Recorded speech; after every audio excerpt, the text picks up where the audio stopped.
नमस्कार दोस्तों। आइए आपको सुनाते हैं आज कहानी। एक मोरल स्टोरी है जंगल की।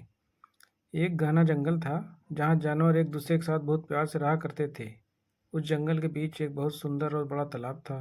उस तालाब में एक मगरमच्छ रहता था। तालाब के चारों ओर बहुत सारे फलों के पेड़ लगे हुए थे। उनमें से एक पेड़ पर बंदर रहता था। बंदर और मगरमच्छ एक दूसरे के बहुत अच्छे दोस्त थे। बंदर पेड़ से मीठे और स्वादिष्ट फल खाता था और साथ ही अपने प्यारे दोस्त मगर को भी देता था। बंदर अपने दोस्त मगर का ख्याल रखता था और मगर भी उसे अपनी पीठ पर बैठाकर पूरे तालाब में घुमाता था। दिन निकलते गए और दोनों की दोस्ती गहरी होती गई। बंदर जो फल मगरमच्छ को देता था, मगरमच्छ उनमें से कुछ फल अपनी पत्नी को भी खिलाता था। दोनों फलों को बड़े ही चाव से खाते थे।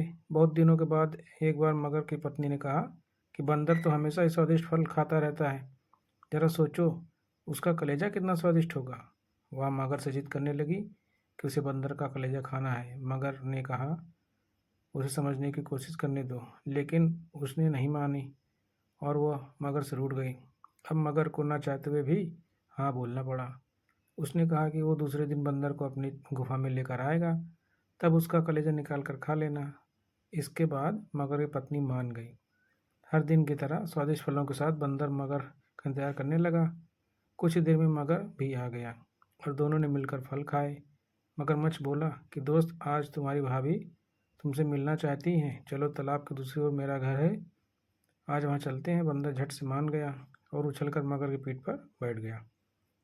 मगर उसे लेकर अपनी गुफा की ओर बढ़ने लगा। जैसे ही दोनों तालाब के बीच पहुँचे, मगर ने कहा कि मित्र, आज तुम्हारी भाभी की इच्छा है कि वो तुम्हारा कलेजा खाए। ऐसा कहकर उसने पूरी बात बताई। बात सुनकर बंदर कुछ सोचने लगा और बोला, मित्र, तुमने मुझे यह पहले क्यों नहीं बताया। मगर ने पूछा, क्यों मित्र, क्या हो गया। बंदर बोला कि मैं अपना कलेजा तो पेड़ पर ही छोड़ कर आ गया हूँ, तुम मुझे वापस ले चलो तो मैं अपना कलेजा साथ में ले आऊँगा। मगर बंदर की बातों में आ गया और वापस किनारे घर आ गया। वो दोनों जैसे ही किनारे पर पहुंचे, बंदर झट से पेड़ पर चढ़ गया और बोला कि मूर्ख, तुझे पता नहीं कि कलेजा हमारे अंदर ही होता है। मैं हमेशा ही तुम्हारा भला सोचता रहा और तुम मुझे ही खाने चले थे। कैसी दोस्ती है यह तुम्हारी, चले जाओ यहाँ से। मगर अपनी करनी पर बहुत शर्मिंदा हुआ और उसने बंदर से माफ़ी मांगी, लेकिन अब बंदर उसकी बातों में नहीं आने वाला था।